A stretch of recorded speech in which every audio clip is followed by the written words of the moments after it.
Hello students, आज मैं आप लोग को आपका जो कॉमर्स सेक्शन का आईटी सब्जेक्ट का क्लास 12 का जो 6 चैप्टर है वो मैं यहाँ पे एक्सप्लेनेशन करने वाला हूँ। ठीक है, सो फुल वीडियो को देखिए आप, बिकॉज इसमें मैं एक बेसिक आपको एक्सप्लेनेशन करने वाला हूँ कि एंटरप्राइज रिसोर्स प्लानिंग होता क्या है एक्चुअली में। ठीक है ना। And after that will see some fundamentals also of this. ठीक है, सो स्टार्ट करेंगे स्टूडेंट्स। स्टार्ट करने से पहले एक्चुअली सेम थिंग, सब्सक्राइब कर दीजिए चैनल को, लाइक कर दीजिए वीडियो को एंड शेयर कर दीजिए and bell notification icon press करके रखिए ताकि आपको लेटेस्ट वीडियोस के नोटिफिकेशन मिलते रहें। ओके, एंड पास्ट में भी मैंने इसका जो एक्सरसाइज पार्ट है वो अपलोड कर चुका हूँ मैं, वो आप लोग देख सकते हो। ठीक है, इसमें मैं दे दूँगा आई बटन में। एंड बाकी भी प्रीवियस ऑल 5 चैप्टर्स के with exercise and all complete हो चुका है, आप लोग चैनल में जाके प्लेलिस्ट में जाके चेक कर सकते हो। ठीक है, तो स्टार्ट करेंगे students. Enterprise resource planning. See, enterprise मतलब क्या होता है, रिसोर्स प्लानिंग। रिसोर्स मतलब एक पता चल ही रहा है अपने को कि एक रिसोर्स होता है या एक थिंग होता है या वस्तु होता है ना, ऑब्जेक्ट होता है या फिर कुछ काम में लाने के लिए एक चीज़ होता है, यू कैन से। ठीक है ना। तो एंटरप्राइज, अभी एंटरप्राइज मतलब क्या होता है, जैसा आप बोलते हैं ना एंटरप्राइज। एंटरप्राइज मतलब क्या हो सकता है, एक ऑर्गेनाइजेशन हो सकता है। ठीक है ना। एक ऑटोमेटेड एक थिंग हो सकता है, ऑब्जेक्ट हो सकता है, या उस पर पूरा एक बोलते हैं ना एक बेसिकली ऑटोमेटेड ऑर्गेनाइजेशन हो सकता है जिसमें कि हम क्या करेंगे, एक बेसिक बता रहा हूँ यहाँ पे। वो पहला एसेंस समझ लो, ठीक है, बाद में अपन पूरा डिटेल में देखेंगे। तो एंटरप्राइज देन रिसोर्स, कुछ एक पर्टिकुलर रिसोर्सेस लेंगे, जैसा अगर ऑर्गेनाइजेशन है, एक पर्टिकुलर ऑर्गेनाइजेशन है आपका कोई, ठीक है, और जाहिर सी बात है ऑर्गेनाइजेशन के अंदर कौन काम करेगा, एम्प्लॉयज़ काम करेंगे आपके। ठीक है ना। तो वो क्यों, यू कैन से ये सब क्या है, आपके रिसोर्सेस हो गए ये ऑर्गेनाइजेशन के लिए। ठीक है ना। एंड यू कैन से ये अभी के कैसा हो गया कि रिसोर्सेस लिया मैंने, ओके, बट ये रिसोर्सेस को कैसे यूज़ करना है, मतलब प्रॉपर यूटिलाइजेशन कैसा होना चाहिए, टाइमली मैनर में होने दो, बजट सिस्टम में होने दो, तो ये सब किस में आएगा, फिर प्लानिंग में आ जाएगा आपका। ठीक है ना। तो you can say all this things we will cover in this chapter, that is आपका ये सब एंड ईआरपी होता क्या है करके। ठीक है ना। तो एक्चुअली कंपनीज में बहुत, तो जब जाओगे तब आप सीआरएम, ईआरपी, ये सब बहुत सारे नाम आप सुनोगे, सैप ईआरपी, ये सब आप बहुत नाम सुनोगे एक्चुअली, बिकॉज यही सब फंडामेंटल्स पे ही आपका ऑर्गेनाइजेशंस का आजकल का जो चलता है वो डिपेंड होता है एक्चुअली। ये सब मॉड्यूल पे रन होता है बेसिकली। ठीक है, तो इंट्रोडक्शन का मैंने एक थोड़ा छोटा सा बता दिया आपको, फिर कॉन्सेप्ट क्या है ये बताऊंगा मैं अभी, फंक्शनल यूनिट्स क्या है ये देखेंगे हम लोग ईआरपी के, फिर ईआरपी एंड रिलेटेड टेक्नोलॉजीज क्या क्या है, देन सोल्यूशन प्रोवाइडर्स, पैकेजेस, ये सब देखेंगे, फिर ईआरपी इंटरनेट बेनिफिट्स क्या है, ये इंपॉर्टेंट क्वेश्चन है। ठीक है, फंक्शनल यूनिट्स एक इंपॉर्टेंट क्वेश्चन है। देन फ्यूचर जो है ईआरपी जो है वो भी देखेंगे। ठीक है, चलो इंट्रोडक्शन में पहला तो देख लेते हैं, जैसे कि मैंने बताया आपको, in today's world you can से, जो भी आईटी वर्ल्ड होने दो, सॉफ्टवेयर वर्ल्ड होने दो, जो भी एक मैन्युफैक्चरिंग वर्ल्ड होने दो, कोई भी होने दो, ओके। तो एक जो भी है ऑर्गेनाइजेशन को क्या है, एक बेसिकली यू कैन से एंटरप्राइज की तरफ, मतलब एंटरप्राइज कॉन्सेप्ट के हिसाब से, मतलब एडवांसमेंट में सोचना चाहिए। ठीक है, और यू कैन से उसमें जो इंफॉर्मेशन है उसको कैसे प्रोसेस किया जाए, उसको कैसे मैनेज किया जाए, ये सब एक बड़ा ही बिग क्वेश्चन है एक बड़ा सा ऑर्गेनाइजेशन के लिए। ठीक है ना। तो यही है कि यहाँ पे जो बेसिक में यहाँ पे ये फर्स्ट पैरा में दिया हुआ है, the essence I am telling you that जो भी बड़ा बड़ा एंटरप्राइजेस होता है, जाहिर सी बात है उसमें ह्यूज अमाउंट ऑफ डेटा रहेगा, बड़ा बड़ा मतलब big big data, you can से लॉट में रहेगा डेटा, बिकॉज अगर एक 1000 एम्प्लॉयज़ का है तो अगर कंपनी चल रहा है तो यू कैन से बहुत सारे आपके एम्प्लॉयज़ वहाँ पे काम करेंगे। ठीक है, 1000 अगर एम्प्लॉयज़ ले लिए हमने तो वो एम्प्लॉयज़ मतलब आपके क्या हो गए, वो रिसोर्सेस हो गए। ठीक है ना। और जाहिर सी बात है ये इतने एम्प्लॉयज़ का जो डेटा है वो क्या रहेगा, ठीक है ना, उनके नाम, एज, उनकी सैलरी वगैरह सब कुछ, यू कैन से सैलरी मतलब फाइनेंशियल डेटा बोल सकते हो आप, ओके, फाइनेंशियल बोल सकते हो, या फिर कंपनी का कितना एक्सपेंडिचर हो गया, कितना प्रॉफिट हुआ, ये सब यू कैन से ये डिटेल्स। ठीक है ना। तो वही सब है यहाँ पे, यू कैन से एंटरप्राइज जो भी इतना ये जो ह्यूज अमाउंट ऑफ जो डेटा जनरेट होता है, जैसे कि फाइनेंशियल डेटा हो गया, purchase details, employ data, customer details, सब कुछ आपका यू कैन से मैनेज होना चाहिए। ओके एक पर्टिकुलर मतलब होता है एंटरप्राइज मतलब वही। ओके सो इसमें क्या हो रहा है कि जो भी बेस्ट पॉसिबिलिटी होती है एक पर्टिकुलर इन्फॉर्मेशन को प्रोसेस करके उसको काम में लाना, यही एक एंटरप्राइज का यू कैन से काम होता है। ठीक है और जैसा कि you know that in today's world कितना सोशल मीडिया हो गया है, बहुत कुछ हो गया है, मतलब इससे क्या हो रहा है कि जो भी इंफॉर्मेशंस है वो लॉट में आ रहा है, मतलब और वो इन्फॉर्मेशन को अगर यूज़ करना है प्रॉपरली तो वो ह्यूज इन्फॉर्मेशन कैसे किया जाए, ठीक है ना, उसमें कुछ डिफ़िकल्टी आती है।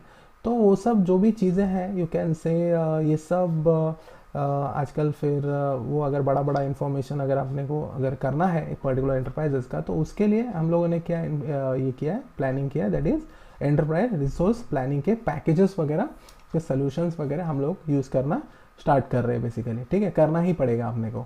That is the thing, information technology and its related technologies can be use for planning and organising resources and information of an enterprise.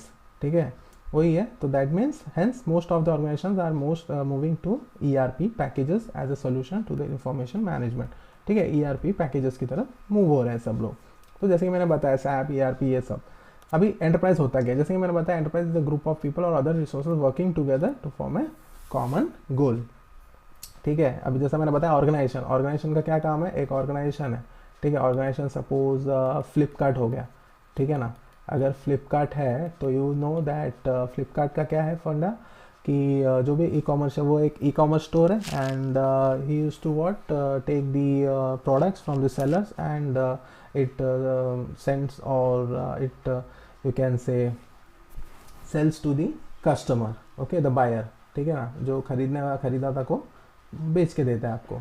ठीक है ना, सेलर से लेता है एंड ये एक मीडिएटर बन जाएगा फ्लिपकार्ट आपका सेलर से, देन ये कौन किसको जाएगा, कस्टमर को जाएगा।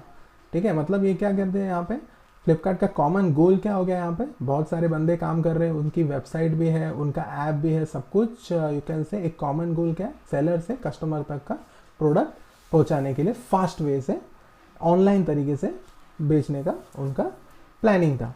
ठीक है तो वही उनका कॉमन गोल है यू कैन से। ओके सो यू कैन से नाउ द एंटरप्राइज जो भी है एक पर्टिकुलर एक सिंगल एंटिटी मतलब एक वस्तु हो सकता है, थिंग हो सकता है, ऑब्जेक्ट हो सकता है, कुछ भी हो सकता है। ठीक है तो enterprise acts as an single entity and an organisation divided into different units based on the operation. Okay different units मतलब अभी जैसा फ्लिपकार्ट में क्या क्या यूनिट्स रहेगा, अकाउंट डिपार्टमेंट रहेगा, परचेज डिपार्टमेंट रहेगा, कस्टमर डिपार्टमेंट रहेगा, कस्टमर का डेटाबेस के हिसाब से रहेगा, बहुत कुछ रहेगा। फिर क्या बोलते हैं उसको, शिपिंग डिपार्टमेंट रहेगा, प्रोडक्ट को जो शिप करते हैं, ये सब उसमें ही आ गया आपका। ओके नाउ यू कैन से बहुत सारे ऐसे एंटरप्राइजेस जैसे कि मैंने बताया अभी फ्लिपकार्ट का लिया, तो ऐसे बहुत सारे सेक्शंस में आ गए आपके एंटरप्राइज, जैसे कि जो कि मैन्युफैक्चरिंग या प्रोडक्शन हो गया, प्लानिंग हो गया, सेल्स हो गया, परचेज हो गया, फाइनेंस हो गया, डिस्ट्रीब्यूशन हो गया। ऐसे यू कैन से ये एंटरप्राइजेस का मतलब डिपार्टमेंट्स इसमें हो सकता है बहुत सारा। ठीक है ना, तो हर एक डिपार्टमेंट का एक अलग ही एक रिस्पॉन्सिबिलिटी होता है। ठीक है एक अलग ही रोल होता है उसको वो चीज़ काम, जैसा शिपिंग का क्या काम है, पूरा डेटा कस्टमर का लेके एड्रेस वगैरह वो सब लेके नेम वगैरह लेके वो शिपिंग का जो भी लेबल्स वगैरह लेके उनको पेस्ट करके वो उनको पहुंचाना होता है। ठीक है ना, तो ये उसका काम है, शिपिंग डिपार्टमेंट का काम है। तो एक पर्टिकुलर इसका एक ऑब्जेक्टिव हो गया ये एंटरप्राइज के अंदर शिपिंग करने का। ठीक है ना, तो यहाँ पे देखो यू कैन से डायग्रामेटिकली बताया गया है, देखो यहाँ पे people okay working like you can say common to achieve a common goal. Okay एक पर्टिकुलर एक सिनेरियो ले लिया, सपोज एक काम कर रहा है कंप्यूटर पे, फिर ये इधर बना रहा है मतलब कुछ तो okay peoples are there you can say like this. Then resources देखो ये सब रिसोर्सेज है, जैसा फैक्ट्री का ये हो गया, फैक्ट्री में जो भी इंफ्रास्ट्रक्चर हो गया वो, फिर ट्रक्स जैसे मैंने बताया शिपिंग का, तो शिप कैसा होगा, कोई भी प्रोडक्ट्स अगर मैन्युफैक्चर हो गया तो वो ट्रक के द्वारा पोस्ट हो जाएगा, मतलब जाएगा उस मतलब वो जगह पे या कस्टमर को या फिर होलसेल डीलर को वगैरह वगैरह। गोल्स एंड ऑब्जेक्टिव्स ये सब इसमें चार्टिंग के थ्रू या जैसे भी मीटिंग्स के थ्रू गोल्स एंड ऑब्जेक्टिव्स वगैरह डिस्कस होता है। ठीक है ना, तो ये सब इसमें आ गया एंटरप्राइज में, मतलब यहाँ पे पूरा कॉमन गोल अचीव करने का क्या क्या टास्क है, टारगेट्स है, डिस्कस किया जाएगा, रिसोर्सेज क्या लगेंगे वो सब, फिर पीपल जो भी काम कर रहे हैं you can say that is the thing of an enterprise. ठीक है रिसोर्स क्या है, अभी रिसोर्स जैसे कि मैंने बताया डिफरेंट टाइप ऑफ रिसोर्स क्या हो सकता है आपका, मेंस जो कि एम्प्लॉयज़ जैसे मैंने बताया एम्प्लॉयज़ जो काम करते हैं, फिर मटेरियल क्या क्या लगता है, फिर पैसा जो बजट के हिसाब से, क्योंकि अगर यू कैन से एक शूज़ बनाने का अगर कंपनी है तो उसमें क्या है, मटेरियल्स लेदर वगैरह, लेस वगैरह जो भी उसका लगता है वो मटेरियल्स हो गया, फिर उसको ख़रीदने के लिए पैसा, फिर उसमें उसको बनाने के लिए आदमी मतलब जो भी एम्प्लॉयज़ है वगैरह, और मशीन वगैरह स्टिचिंग वगैरह के लिए जो लगेगा, तो ये सब यू कैन से बहुत कुछ चीज़ें हैं यहाँ पे, ठीक है। So this all you can say come under resources. तो information system that design for various departments of an enterprises so that accurate and timely data can be provide to the person, ठीक है। तो यही हो गया आपका resources planning. मतलब क्या आ गया, एक पर्टिकुलर प्लानिंग से आप चलोगे तो आपका काम अच्छे से चलेगा, वो आप बोल सकते हो। That is to improve the future performance, okay. You can establish some objectives or you should plan some goals कि ऐसा ऐसा प्रॉपर प्लानिंग से जाएंगे और ये टारगेट हम लोग मतलब ये डेट को ऐसा ऐसा हम लोग इसको डिलीवर करेंगे, या फिर ये अपना कॉमन गोल होना चाहिए कि इतना इतना सेल्स अपना ये ईयर के एंड में हो जाना चाहिए। और इसको होने के लिए हम लोग को किधर क्या गड़बड़ हो रहा है, किधर स्लो हो रहा है, वो सब चेकआउट करके प्रोसेस हम लोग को जो भी है इम्प्रूव करना पड़ेगा उसको हम लोग को, ठीक है ना। तो that is the thing, planning helps managers to improve the future performance by establishing objectives and selecting a course of action for the benefit of the organization, ठीक है। तो यही था आपका ERP का एंटरप्राइज रिसोर्स एंड प्लानिंग, ठीक है students. So now concept of ERP ये ज़रा देख लेते हैं, फिर इसमें इंट्रोडक्शन में वाइंड अप करेंगे हम लोग। Concept of enterprise resource planning में क्या है, जो भी एंटरप्राइजेज है जाहिर सी बात है हर एक फंक्शन जो डिपार्टमेंट है वो इंडिपेंडेंटली वर्कआउट करेगा, ठीक है। और जो भी इसमें इंफॉर्मेशन वगैरह जो भी मिल रहा है एक पर्टिकुलर डिपार्टमेंट से, तो वो क्या होगा, टॉप मैनेजमेंट को एक्सेसिबल होगा, ठीक है। और बाकी यू कैन से एक पर्टिकुलर मेन मैनेजमेंट को डिस्कस होगा या बॉस को मतलब डिस्क्लोज होगा, बाकी किसी को नहीं होगा, ठीक है ना।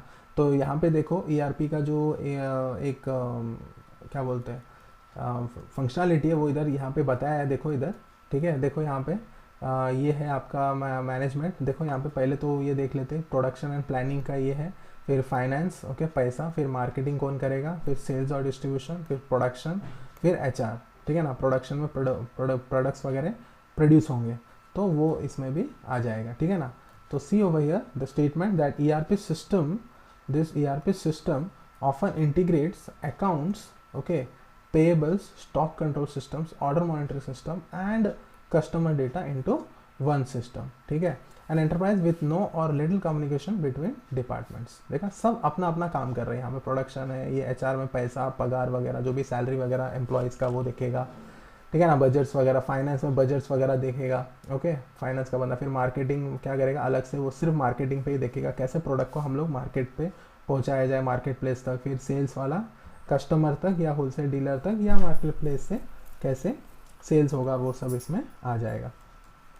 देन सेंट्रल डेटाबेस के हिसाब से अगर कंसिडर करें तो एक सेंट्रल डेटाबेस मतलब इधर सब एक्सेस जाएगा आपको सब डिपार्टमेंट्स का, मतलब यू कैन से एक टॉप मैनेजमेंट बोल सकते हो आप लोग, that is production, planning, finance, marketing, ये HR, production, sales and distribution, ठीक है ना। तो यहाँ पे देखो ये है आपका डेटाबेस, ओके। यहाँ पे शायद से प्रोडक्शन प्लानिंग का ये मेन जगह में जाएगा, क्या प्रोडक्शन हो गया, प्लानिंग क्या चल रहा है प्रोडक्शन का, है कि नहीं।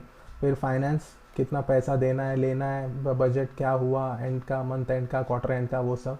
फिर मार्केटिंग में भी इस पे जाएगा डिटेल्स की, मार्केटिंग में इतना इतना प्रोग्रेस हुआ वगैरह वगैरह। फिर HR में सैलरी कितना गया एम्प्लॉयज़ का, कितना खर्चा हो गया, मतलब HR में पूरा वही जाएगा कि एम्प्लॉयज़ का सैलरी हो गया या प्रोडक्ट्स जो भी है, या फिर कुछ प्रोडक्ट्स अगर लाने हैं, कुछ प्रिंटर्स ख़त्म हो गया ऑफिस लेवल पे, या कुछ सामान वगैरह ख़त्म हो गया तो उसको कैसे मैनेज करना, तो सब HR में आ जाएगा। फिर प्रोडक्शन में प्रोडक्ट का प्रोडक्शन होगा, फिर सेल्स में सेल्स होगा इधर, ठीक है। तो यू कैन से for better and benefit and efficiency department, each department must know what other departments are doing. An enterprise can consider as a system and all its department and its subsystems, ठीक है ना। तो enterprise क्या इसलिए consider कर रहे हैं हम लोग, दैट इज उसका जो भी डिपार्टमेंट्स है और सब डिपार्टमेंट्स है, यू कैन से सबको एक कंसिडरेशन में लेके इन्फॉर्मेशन वगैरह प्रोसेस होना चाहिए। That is information about the entire enterprise can be stored in a centralised database and it is made available to all departments, ठीक है ना। तो सेंट्रलाइज डिपार्टमेंट से अगर ये जाहिर सी बात ये डेटाबेस में आ गया तो ये कंपनी का डेटाबेस है, जिसको जो भी अगर अभी सपोज क्या है ऑर्डर्स का अगर डिटेल्स चाहिए तो वो क्या करेगा, सेंट्रल डेटाबेस से प्रोडक्शन वाला भी ले सकता है, मार्केटिंग वाला भी ले सकता है, ठीक है ना, और सेल्स वाला भी ले सकता है, ओके, बिकॉज प्रोडक्ट जो भी है उसको तीनों भी लगता है डिटेल्स, ठीक है। सो कंसेप्चुअली वही है, E R P replaces the old stand alone computer system in area of enterprise such as finance, human resource, वही सब ओल्ड जो भी है यू कैन से माइग्रेट हो रहा है न्यू वन से। ओके, अभी जैसा न्यू टेक्नोलॉजी है ई आर पी का उसमें हो रहा है सब। देन सिंगल सॉफ्टवेयर प्रोग्राम जो भी है that facilitates the functional modules and वही सब दिया हुआ है। Employees in any department get required information related to activities and all, and in addition to this the information will available way across all the departments you can access. For example, finance department can use ERP to see if any sales order has been shipped from the warehouse, और वही मैंने बताया जो future payments के हिसाब से finance department भी देख सकता है सेल्स के हिसाब से कितना हो गया कितना नहीं है, शिप हुआ है कि नहीं, वो सब जैसा मैंने बताया आपको। ठीक है स्टूडेंट्स, तो होप सो मैं यहाँ पे वीडियो स्टॉप कर रहा हूँ। ठीक है, अगले पार्ट में हम लोग फंक्शनल यूनिट्स ऑफ ERP देखेंगे। ठीक है, ये बहुत ही इंपॉर्टेंट है, ये तो इंट्रोडक्शन था पहला वाला, ये वाला एक इम्पॉर्टेंट पार्ट है। उसके बाद ERP रिलेटेड थिंग्स, फिर बेनिफिट्स भी देखना है, फिर CRM देखना है। ओके, CRM तो बहुत ही इंपॉर्टेंट है स्टूडेंट्स, फिर बेनिफिट्स, फिर यू कैन से चैप्टर इज क्लोज्ड। ओके, तो और 2 पार्ट में हम लोग इस चैप्टर को कंप्लीट कर देंगे। Till then I will tell you that please subscribe to the channel and press the bell notification icon for more other videos, and like the video, share the video. Okay, till then we'll complete this chapter as well, so stay connected with us. Till then I will tell you that thank you.